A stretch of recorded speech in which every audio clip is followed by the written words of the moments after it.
थांनाय 2006 इंराजि मायथाइनिफ्रायनो हाग्रामा महिलारिनि दैदेननाय बिटिसि सोरखारा गोबां बर'फोरनि हानि फाइलखौ दोनखोमानाय जादोंमोन।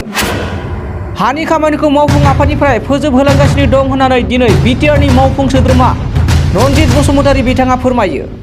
बर'फोरनिखौ ट्राइबेलफोरनिखौ बिटिसि सरकारा हाग्रामा महिलारिनि दैदेननायाव माने दोनखोमाजोबनानै दोनदोंमोन। बे खामानिखौ जोङो मावफुंफ्राय फोजोबलांगासिनो दङ। ट्राइबेल बेल एन्ड ब्लकनि बाहेरायाव थानाय नन ट्राइबेल सुबुंफोरनो 1977 इंराजि मायथाइनि लेगेसि डाटा नायनानैसो हानि मोनथायखौ होनाय जागोन होननानै रोखा फोरमायो।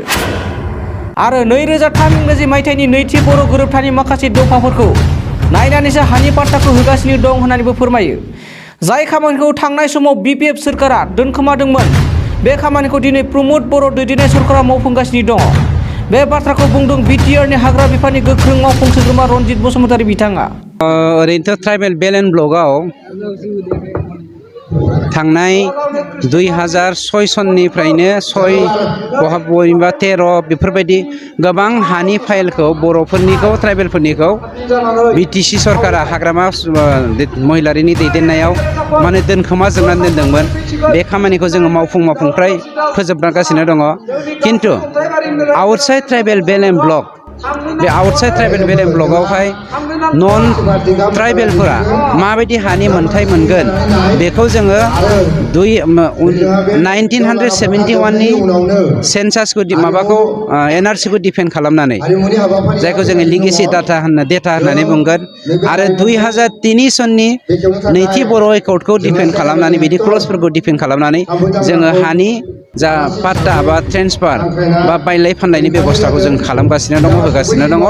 बेखौनो लानानै दिनै बिपिएफआ गोबां सोंखारिदों। खिन्थु जाय खामानिखौ बिथांमोना थांनाय समावहाय दोनखोमादोंसोमोन बे खामानिखौ दिनै प्रमद बर' बिथांनि दैदेननायाव जोंनि सरकारा मावफुंगासिनो दङ। गोजोनथाव खौरां, गोसो गुदुं फरायसा एबा सुबुंफोरनि थाखाय टारगेट कचिं इनस्टिट्युटआ बेसेन गोसा सुबिदा लानानै फैदों। जायफोर बिथांमोना banking, railway, SSC, insurance, defence, Assam police बायदि आनजादनि थाखाय साखाफारा जानो मोजां खाबु मोनाखै, बैसोर बायदि फरायसा एबा सुबुंफोरनि थाखाय मोनसे मोजां खाबु सफैदों।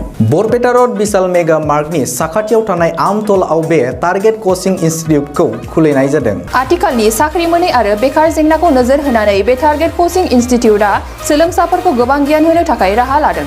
बे टारगेट कचिं इनस्टिट्युटआव सोलोंथाइ होनो लानाय आयदाफोरा जाबाय banking, railway, SSC, insurance, defence आरो आसाम पुलिस।